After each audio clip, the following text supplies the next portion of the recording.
Guysnya di depan. Iya. Jelas.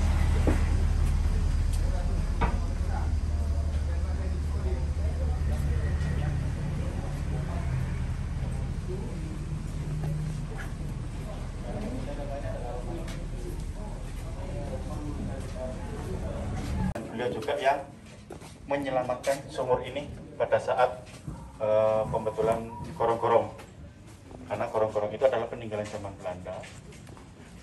Seperti itu. Ada ruang rahasia. Ini dibikin dari Pemkab baru. Oh, di Pemkab. Jadi sumur ini ditemukan baru-baru aja. Oh, baru. Ya, jadi untuk selanjutnya, monggo Mas Agus bisa diceritakan. Assalamualaikum warahmatullahi wabarakatuh. Waalaikumsalam. Saya ucapkan selamat datang di Kampung Heritage Peneleh, yang mana di kampung ini yang namanya Kampung Pandean itu terdapat temuan yaitu sebuah sumur. Sumur ini ditemukan secara tidak sengaja ya pada saat ada perubahan drainase gorong-gorong, yang mana dulu itu gorong-gorong yang dibangun oleh Belanda kedalamannya cuma 40 cm, lebarnya 60. Nah, di sisi sebelah timur itu sering banjir, hampir sampai selutut. Itu udah berpuluh-puluh tahun. Akhirnya di tahun 2018, Ketua RW itu mencari solusi gimana caranya supaya tidak terjadi banjir tiap tahun. Akhirnya pengurus RW melakukan diskusi dengan warga dan mempunyai kesepakatan yaitu gorong-gorongnya harus didalamkan dan ditinggikan. Nah, lalu Ketua RW membuat proposal ke Dinas Pemerintahan Kota. Alhamdulillah tanggal 1 Oktober terrealisasi dan ketemunya sumur ini tanggal 31 Oktober hari Rabu Wage pukul 18.21 menit tahun 2018. Pada saat itu yang namanya Pak Gandhi menggali di sini kedalaman 70 sampai 80 cm itu Pak Gandhi sudah menemukan kerangka tulang-tulang manusia yang sekarang tersimpan di display itu. Nah, Ada di sebelah sana. ini sebelah sana ini. Nanti kita Nah, kemudian kedalaman 1 meter itu menemukan patahan bata-bata besar yang tebalnya itu 8 cm, lebarnya 20 cm, panjang patahannya itu ada yang 25 cm, ada yang 17 cm, ada yang 27 cm. Jadi patahan bata itu tertata di atasnya sumur ini berjajar 1 meter persegi. Nah, ketika itu mau dihancurkan sama Pak Gandhi, saya menghentikan Pak Gandhi. Stop Pak Gandhi, kayaknya di bawah ini ada petanda, ada sesuatu. Saya berdiri di sini, kebetulan waktu itu saya menjabat sebagai humasnya RW 13 Pandean yang diperbantukan oleh Ibu Ketua RW, Ibu Farida, untuk mengawasi jalannya proyek gorong-gorong ini. Nah, setelah itu saya stop, itu mau dihancurkan dengan palu bodem dan linggis besar, cangkul, sama ganco itu, akhirnya dipinggirin semua sama Pak Gandhi. Bata-bata itu dinaikkan dengan tangan, diambil satu persatu, dinaikkan, dilempar-lempar di atas galian tanah sini. Nah, kemudian terlihat bibir sumur ini seperti huruf C awalnya ini, huruf C yang rata dengan tanah liat. Kemudian nama Pak Gandhi itu dicoba dilingkarin nyambung akhirnya, kayak huruf O gini, kayak cincin. Nah, kemudian di dalamnya itu digali, juga ditemukan kerangka-kerangka tulang, juga ada kerangka tulang hewan, dan juga ada patahan bata-bata kecil, gerabah, dan juga ada pecahan kunci di sini. Akhirnya digali kedalaman 20 cm, saya tahan. Stop Pak Gandhi, jangan dihancurkan, saya takut kesalahan. Akhirnya saya melaporkan temuan ini ke Ibu Ketua RW, Bu Farida. Kemudian Bu Farida ke sini, difoto, baru dikirimlah ke Pak Lurah, Pak Amin. Pak Amin ngasih instruksi, Bu Farida tolong dihentikan dulu pekerjaannya, besok kita teliti. Tanggal 1 November, Pak Lurah datang ke sini, kemudian difoto, kemudian Pak Lurah melaporkan temuan ini ke Dinas Pemerintahan Kota Surabaya. Nah, kemudian dari Dinas, pukul 9 pagi itu ke sini, melihat temuan ini. Itu ada yang dari Kearsipan Kota Surabaya, pariwisata, budayaan, tokoh-tokoh sejarawan Kota Surabaya dan Jawa Timur, juga ada para wartawan.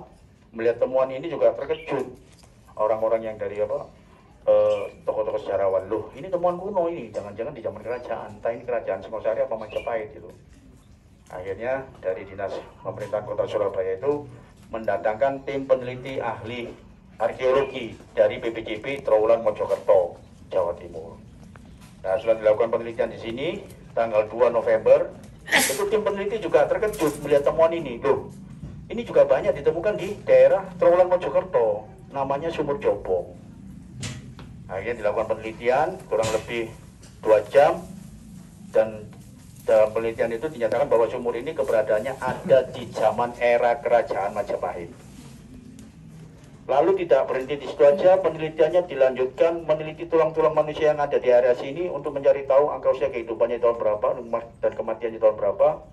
Itu dilakukan penelitian, yang melakukan penelitian bersumber dari Museum Etnografi dan Pusat Kajian Kematian Universitas Airlangga bekerja sama dengan Laboratorium Radiokarbon Australia National University Canberra. Dari hasil penelitian itu ternyata angka usia kehidupannya di tahun 1430 sampai 1608. Tuh.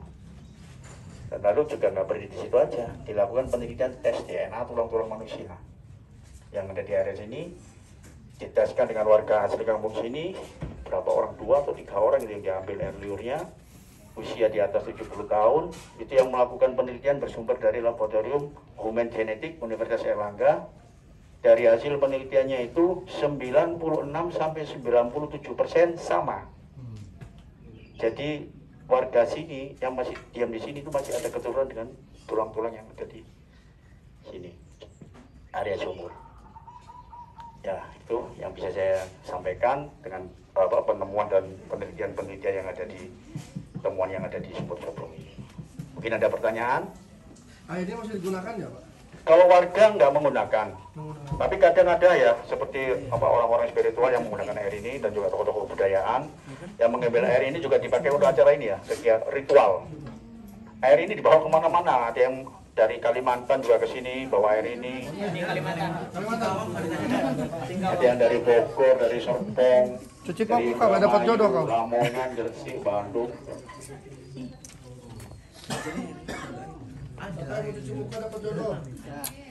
Mungkin ada yang mau turun, mau coba airnya? Monggo silakan, kalau mau turun satu persatu bisa. Silakan dikawal sama Mas Ainul. Turun, silakan turun. Hati-hati. Bang, merdeka. Abang beneran, Bang? Iya. Iya. Ini kedalaman sumur cuman dari dasar itu kan udah pasir ya. Ke permukaan air kalau sekarang itu sekitar 80 gayungnya. Iya. Yang sebelah timur udah enggak pulang. Jadi Awas kalian keluar tuh. Tapi airnya nggak pernah surut ya? iya, airnya musim kemarau panas panjang pun nggak pernah surut. Kemarin juga di tahun 2003 kemarau panjang itu nggak surut, malah debit airnya malah naik. Ya, udah kok kayak Iya. Ini pernah ada yang disampel nggak airnya? Pernah. Dikonsumsi atau enggak? Kalau dikonsumsi tidak bisa. Tetap masa direbus dulu atau Iya, bisa? karena sudah terkontaminasi apa gitu. Tapi ada orang-orang yang ini ya, yang istilahnya lata, yang gimana setelah cuci tangan, cuci muka, kemudian beliau tuh airnya ditaruh di telapak tangan, disilat ini, kemudian diminum.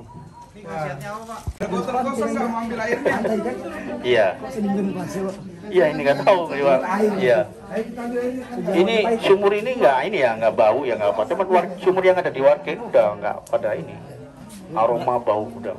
Kemungkinan dia merupakan salah satu inti mata air di antara mata air yang lain. Tapi karena dia dari dataran rendah, maka nggak bisa dikatakan mata air karena mata airnya posisinya di gunung. Iya, mungkin ada sejarah di Iya.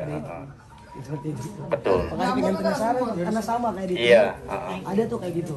Tiba-tiba kita kedapatan tapi mereka udah timbul nih, tapi mata airnya keluar dari sela-sela batu ulang. Iya. Sama seperti ini, bisa dikomplikasi. Tapi bisa ada maksudnya bisa bukan secara tidak langsung dia punya apa sendiri. Iya. Hampir mirip. Iya. berarti itu di bawah jatuhnya sekarang rata sekarang tuh udah Kenapa? kenaikan air. Iya. Iya turun. Iya betul. Betul ya. Iya. Iya. Boleh. Ini kalau banjir berarti Kalau banjir kena air hujan itu masuk, Mbak. Jadi dari ini masuk. Jadi kita kalau musim hujan kita udah siap-siap, pompa itu disiapin. Jadi setelah hujan langsung kita hisap, dibuang ini di selokan ini.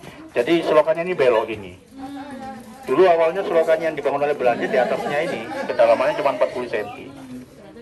Iya. Ya Pak, terus kalau tulang Iya.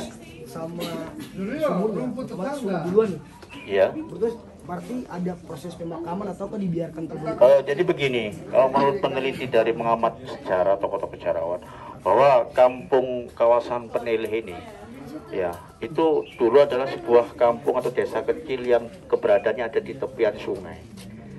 Di tahun dulu itu apabila rumahnya kan masih berjauhan ya, masih banyak pohon-pohon kayak ladang atau ini sawah di sini ada sini.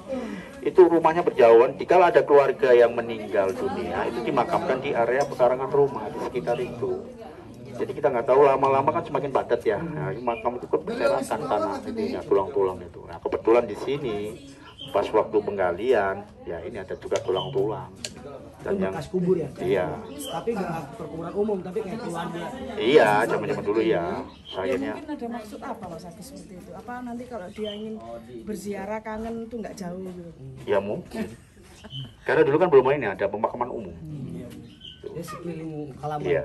Satu tujuannya seperti Iya. Jadi di sini juga bisa ini apa kalau dilihat dari ini ya riwayat sejarah dia ada penulisan di Prasasti Canggu termasuk salah satu desa-desa tepian sungai Naditira Pradesa itu yang ditulis tanggal 7 Juli 1358 itu masih zaman rajanya Hayam Wuruk itu menceritakan adanya desa-desa tepian sungai berantas itu yang disebutkan satu I Gesang Pakesangan daerah sepanjang terus I Bekul Taman Bungkul terus I Surabaya itu diduga oleh pengamat sejarah ya kawasan ini jadi tikal bakal Surabaya berawal dari kawasan ini sebuah desa kecil jumlah sepanjang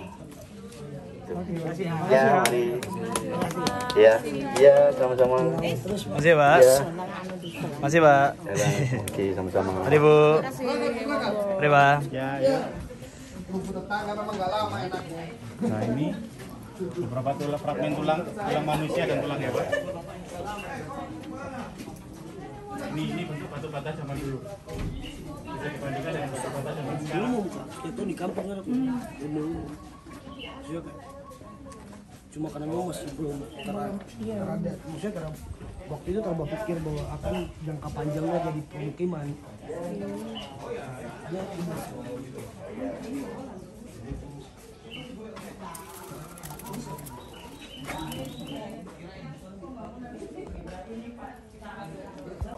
Pak candi Tahun gini gimana Pak? 1800 ya? Kira candi Pak. Yang dijual Mas. Ya, ini rumah tahun 1950-an. Oh dijual? Iya. Oh dijual Mas. Bangsa ini. Nah, ini bisa dibandingkan rumah orang Eropa dengan rumah orang Jawa. Boleh sih.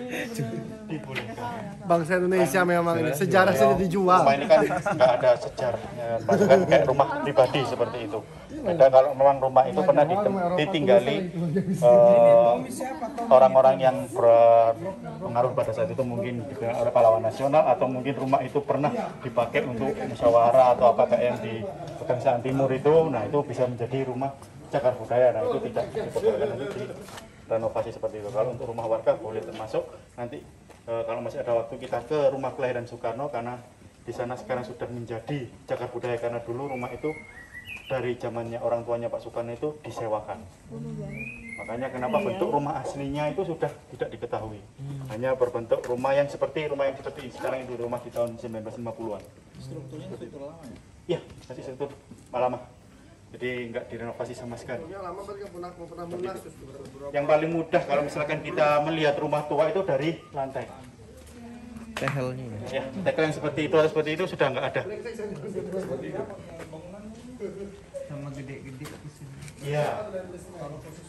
Tegelnya nggak boleh dilepas atau gimana biar tahu itu tetap utuh. Tergantung dari masing-masing orangnya. Kalau dia tahu sejarah, kalau dia tahu keestetikan dari rumah zaman dulu ya mungkin mereka masih merawat contohnya seperti ini dan itu pun itu kan perpaduan antara Jawa sama Eropa ya kan Jawa kan belum ada tegel seperti itu tapi bangunannya dia tahun 1800 Kamu udah berapa kali direnovasi kan Pak? ya kalau nggak direnovasi nggak bisa Iya. seperti sekarang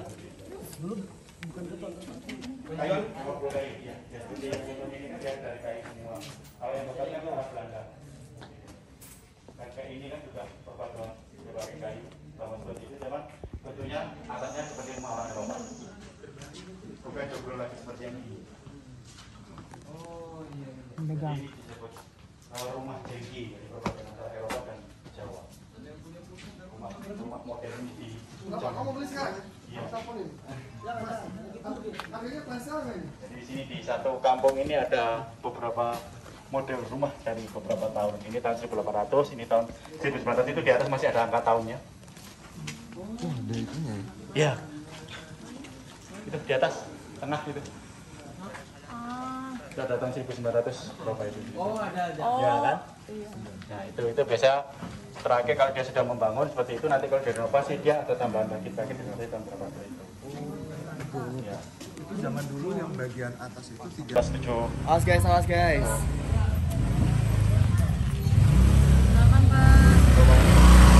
Jadi jalan ini adalah termasuk gorong-gorong ini juga peninggalan Belanda.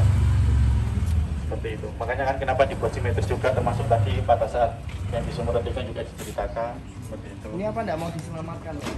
Apa? Jalan dilewatin terus ini. Ya makanya itu kan akhirnya kan banyak yang dibangun lagi, dibikin lagi, diperbaiki. Ada yang rusak, diambil terus diganti yang baru. Enggak, maksudnya diangkat semuanya yang Kita masih nunggu dari dana dari seperti itu. Kita sudah pengajuan juga seperti itu. soalnya eman-eman kalau nanti rusak. Iya, Oh, jadi itu tulisannya dari zaman dulu ya? iya. Karena kan mereka kan jadikan biar bisa tahu sampai berapa ke berapa. Nah, kampung Gini itu punya keunikan yaitu di mana di setiap hampir di setiap kampung itu ada makam di tengah jalan. Nanti kita melewatinya. Agak takut keinjek ya. Kasih jalan dulu. Pasti kan ada kijingnya tuh, Kak. Iya, pasti ada.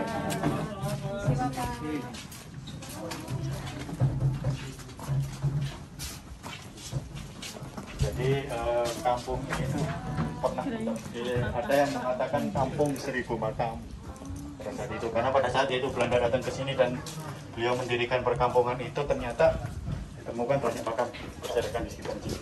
Makanya di sekitar rumah sini itu juga di dalam rumah orang itu juga ada makamnya. Seperti itu. Dan juga ada yang di tengah jalan, nanti kita akan melewatinya.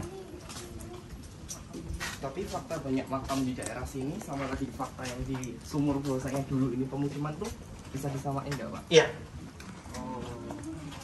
Makanya kenapa banyak makam-makam yang berserakan di sekitaran sini. Caranya pun juga agak jauh kan. Iya. Dari Jomong-Jomong ke sini di depan ini ada makam. Itu yang warna putih, pas kemudian itu adalah makam. Itu pernah diteliti, makam itu ada di tahun 1600 sampai tahun 1700-an. Mereka menelitinya kan dari bahan dari batu nisannya itu sendiri. Kan karena ada yang dari batu kapur, itu ada yang dari batu sungai, mungkin ada yang dari batu andesit juga. Seperti itu. Pak Soekarno itu lahir di Blitar.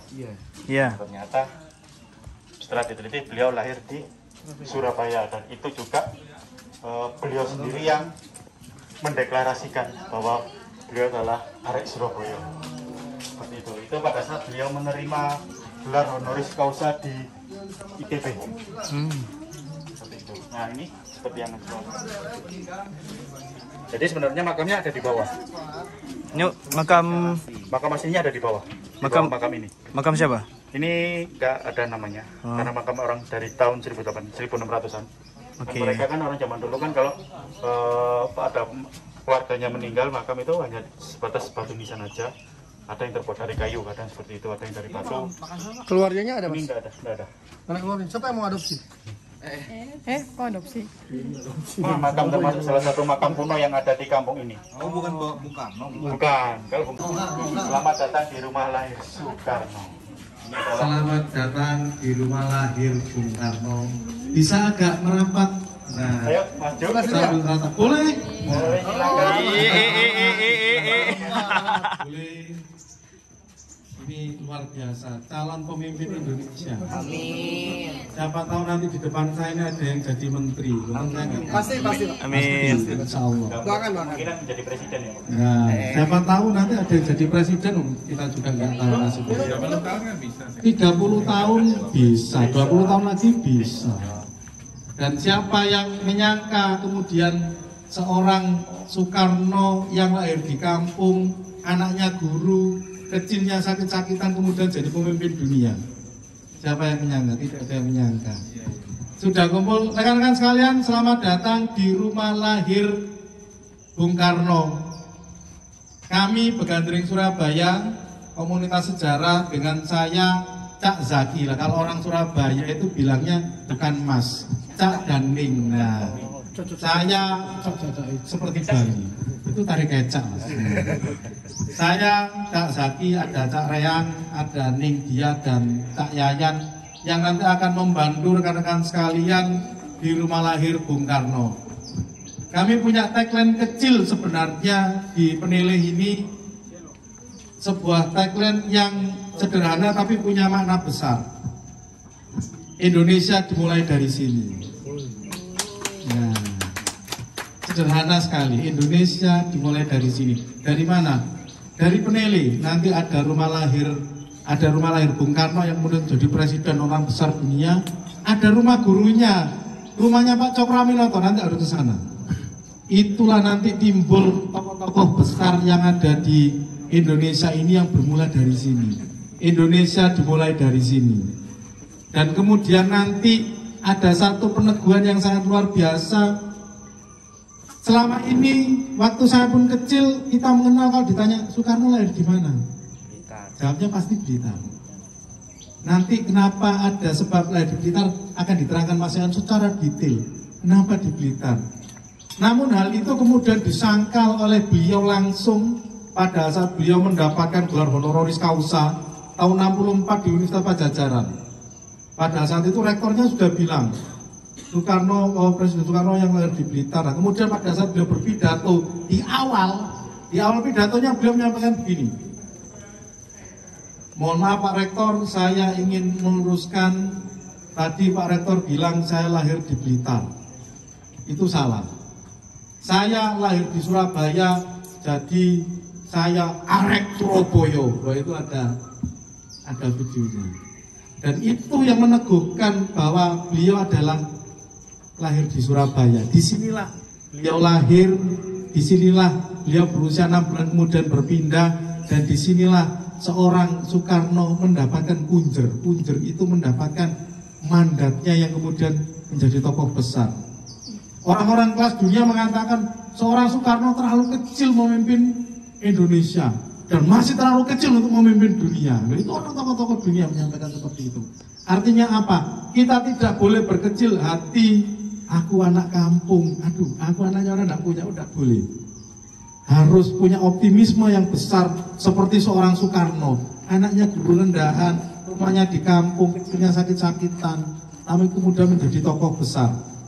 Rekan-rekan sekalian, setelah ini kita akan masuk semua dalam ruang rumah lahir ini dan akan digait langsung oleh Mas Cak Yayan Indrayana secara detail bagaimana Soekarno bisa lahir di sini, kok bisa di sini. Baik, sekian dari saya, terima kasih. Kami dari Begandring Surabaya mempersilahkan rekan-rekan untuk masuk dan kemudian akan diambil Mas Yayan. Terima kasih. Waktunya dilepas. Oh, tidak bisa langsung dipakai. Nah, jangan, karena nanti sampainya dingin. Ya, selamat datang di rumah lahir Soekarno. Terima kasih teman-teman dari apa ini? Kegiatannya ISSC. Bagian dari Apeksi ya ini. Iya.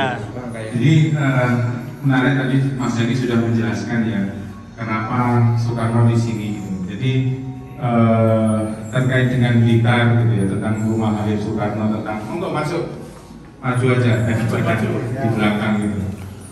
Jadi kenapa Soekarno itu banyak yang disebut di Blitar, ya itu memang kita tidak bisa menyalahkan karena data yang ada dulu ketika tahun 70-60 itu masih sangat kurang ya bisa diakses. Kalau sekarang sudah banyak sekali catatan yang entah itu tulisan Soekarno, kemudian paspor Soekarno itu tertulis Surabaya gitu. Kenapa Blitar? Itu memang karena ketika Soekarno menjabat, beliau itu kalau pulang kampung ya ke Blitar, ke rumah orang tuanya yang pensiunnya di Blitar.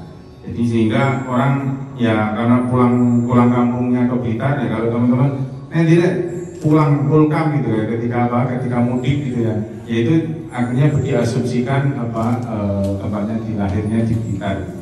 Jadi saya mulai aja ya. Jadi ketika membicarakan Soekarno itu kita tidak bisa lepas dari sejarah orang tuanya sendiri ya. Karena ketika dia memilih tempat di sini itu pun juga atas keputusannya bapak dan ibunya Soekarno. Jadi bapaknya Soekarno ini adalah Sugeng Sosodiharjo, kemudian ibunya adalah Ida Ayu Nyumanrai Srimben, jadi kita biasa memanggilnya biasa disebut dengan Srimben gitu ya. Kemudian beliau itu bertemu dengan Srimben ketika, jadi beliau ini guru.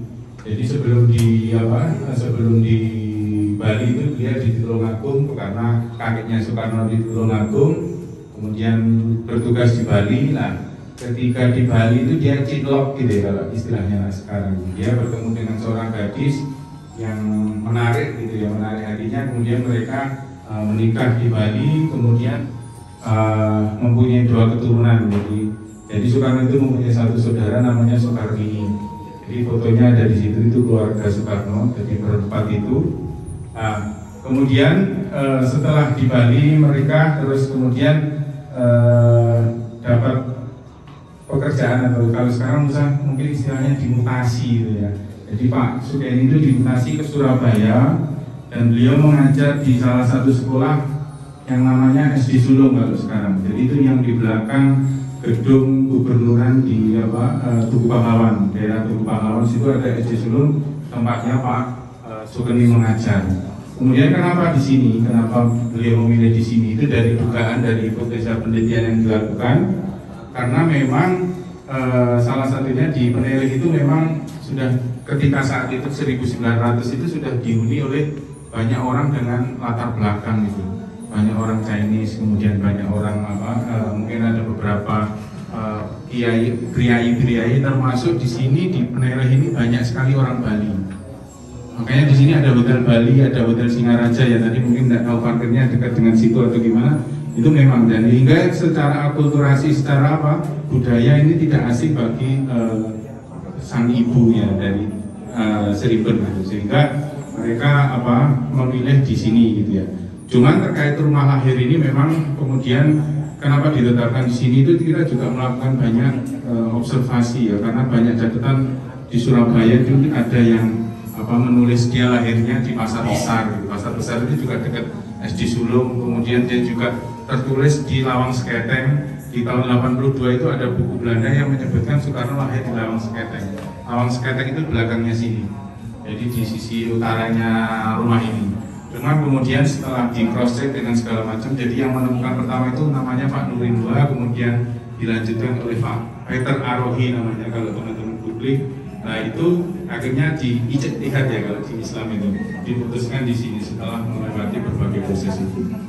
Jadi itu kemudian di Blitar Pak Sugeng dan Srimben ini memutuskan pensiun di Blitar, sehingga kalau teman-teman ke Blitar juga ada banyak peninggalan Soekarno gitu.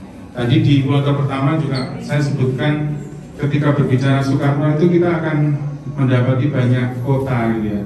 Sejak Soekarno itu tidak hanya di Surabaya, karena Surabaya di Sidoarjo ada, kemudian di Surabaya ada, di Mojokerto ada, kemudian setelah dia menjadi pemimpin partai itu dia sempat dibuang ke Indi ketika ada di Bandung, ketika dia Bandung terus diadili yang menjadi buku Indonesia Menggugat itu beliau dibuang di Indi, sehingga jejaknya di Indi juga tidak sedikit, termasuk melahirkan rumusan Pancasila itu ketika dibuang di Indi. Ya, kemudian terkait dengan Peneleh sendiri kita lanjut ke narasi yang ada di sini. Peneleh sendiri itu berada di dua apit ini ya, diapit oleh 2 sungai gitu ya. Ada Sungai Kalimas, ada Kali Begirian.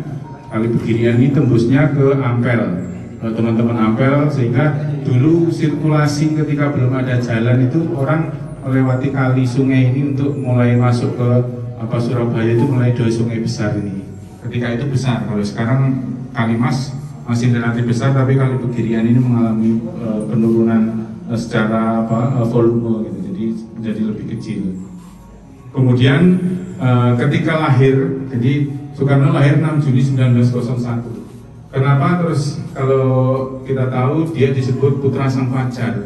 Kenapa putra sang fajar gitu ya? Kalau teman-teman tadi jalan dari sana, dari nanti jalan lagi, coba amati yang rumah-rumah lama ya. Rumah-rumah lama itu di sisi timurnya mesti ada gangnya. Sehingga kalau di sisi, kalau ada yang dari arsitektur gitu ya, di Indonesia itu kita memang cara penghawaan alaminya ruang itu kita mengambil sisi timur ketika pagi, jadi bukan sore. Kalau sore kan panas, kalau pagi segar, sehingga secara penghawaan itu jendela-jendela itu terletak di sisi timur. Dan itu juga menyangkut catatannya Soekarno dari ilmuwannya Soekarno sendiri di bukunya Cindy Adam, ya ketika dia dilahirkan ketika fajar menyingsing gitu, sehingga dia disebut petasan fajar itu ya kalau kita secara sinematografi mau membayangkan ya ketika cahaya matahari masuk beliau itu dilahirkan gitu. Jadi itu yang kenapa disebut. Cuman masalahnya di rumah ini ketika sudah ditetapkan itu memang sisi timur, jadi yang di belakang rekan-rekan itu sisi timur itu sudah tertutup. Jadi tapi secara tipologi kalau mau belajar, mau mengikuti kawasan Peneleh, sebenarnya itu di sisi timur nanti akan kita tahu banyak memang gangnya itu di sisi timur, termasuk di masjid tadi juga di sisi timur kan untuk area masuk gitu ya. Kemudian awalnya Soekarno itu namanya Kusno gitu ya, tadi disebut Kusno Susoti Harjo gitu ya. Kenapa menjadi Soekarno? Jadi kalau di budaya Jawa itu kalau ada yang orang Jawa ya, orang sakit-sakitan itu kan diganti namanya ya.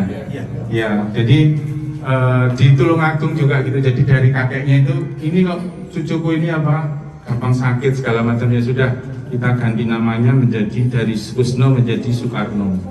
Ya, Soekarno itu diambil dari tokoh pewayangan ya, saudara Jawa Pendawa, beda bapak gitu ya. Itu dia salah satu tokoh yang dihormati gitu ya. Jadi sehingga akhirnya dia menjadi dinamakan menjadi dari Kusno menjadi Soekarno. Nah, kemudian setelah jadi tadi saya sebutkan Soekarno pindah-pindah gitu ya. Dia setelah SD masa sekolahnya itu di Mojokerto, setelah itu ya di Mojokerto itu dia sempat karena bahasa Belandanya jelek sehingga dia sempat, kalau anak sekarang itu tinggal kelas ya, dia harus mengulang karena bahasa jelek, sehingga ketika dia masuk ke Surabaya itu dia sekolah di level SMA di HBS namanya, jadi di Urban School.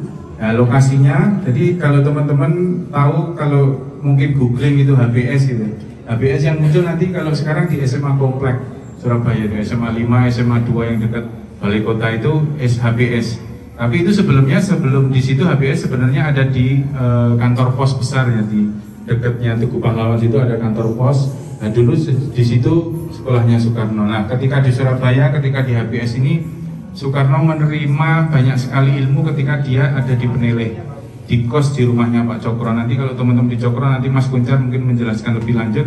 Tapi tadi menyinggung Mas Zaki, kenapa kita punya tagline Indonesia dimulai dari sini. Nah ketika di Surabaya ini Pak, kalau kita tahu ideologi yang pernah ada di Indonesia, Pak Karno itu punya ideologi nasionalis, agamis, komunis yang disebut Nasakom, itu semua lahir di Peneleh gitu ya. Jadi nasionalis ya Pak Karno sendiri itu tokohnya PNI, kemudian dari komunis ada Muso, Semaun, itu semua temannya Pak Soekarno ketika di Peneleh. Kemudian Soekarmaji Marijan Kartosuwiryo, pendiri Negara Islam Indonesia, DITII, itu juga di Peneleh. Sehingga memang semua ideologi itu ketika itu tumbuh di kawasan Peneleh, berbicara tentang itu. Kemudian di era pergerakan pun kita akan menemukan banyak sekali, hampir semua bapak bangsa kita itu suka menulis. Dan di Peneleh, di Pelampitan itu kalau kita lihat jenengan teman-teman nyari, kalau sejarah nyari di museum-museum atau di koran-koran lama, banyak sekali percetakan yang ada di Peneleh dan Pelampitan. Sehingga ya mereka mempunyai kekuatan untuk berpikir, kemudian menuangkan dalam tulisan. Jadi perlawanan dulu itu memang lewat tulisan oleh Pak Karno, kemudian Bung Hatta dan segala macam, itu semua mereka pandai menulis gitu. Memang karena lokasinya itu memang didukung sama. Kenapa kita memilih tagline Indonesia dimulai dari sini, itu memang ada hal yang sangat mendasar terjadi di Peneleh gitu ya. Jadi itu termasuk terkait dengan Soekarno. Jadi kemudian di ruang dalam ini ada video tentang Kusno. Jadi kita pemerintah Kota Surabaya kemudian dengan TVRI dan teman-teman komunitas dari Bugandring sempat membuat film Kusno yang menceritakan tentang perubahan nama dari Kusno menjadi Soekarno, termasuk awal-awal dia di Surabaya gitu ya. Mungkin kalau dari teman-teman ada yang dari Bandung, tadi di kloter pertama ada di Bandung. Soekarno itu kalau secara rumah menerima pondasi itu di Surabaya, tapi dia mengembangkan ilmunya itu di Bandung. Dia menerima tokoh-tokoh yang lebih belajar pada tokoh-tokoh yang lebih progresif itu ketika di Bandung. Sehingga memang masing-masing kota itu mempunyai kenangan yang khusus untuk Soekarno. Cinta pertama Soekarno ada di Surabaya, tapi secara yang mengantar Soekarno menggapai puncak itu bukan Bu Tari tapi Bu Inggit yang sekarang rumahnya di Bandung, ibu kosnya gitu. Jadi Soekarno itu agak nakal gitu ya. Dia di Bandung, dia anak kos terus senang sama ibu kosnya, sehingga itu yang menjadi Bu Inggit itu menjadi istrinya. Dan itu sampai Soekarno menjadi presiden, kemudian Pak Karno tertarik pada Bu Fatmawati gitu ya. Jadi itu ceritanya panjang sekali Soekarno kalau terus cerita tentang kisah cintanya, tentang itu Soekarno tidak ada habis-habisnya ini sampai menjelang masa akhirnya gitu. Patuh pada ibunya, sehingga ketika dia setelah menikahi Utari dan dia harus melepas Utari karena tertarik dengan Inggit, itu dijadikan satu buku. Ada buku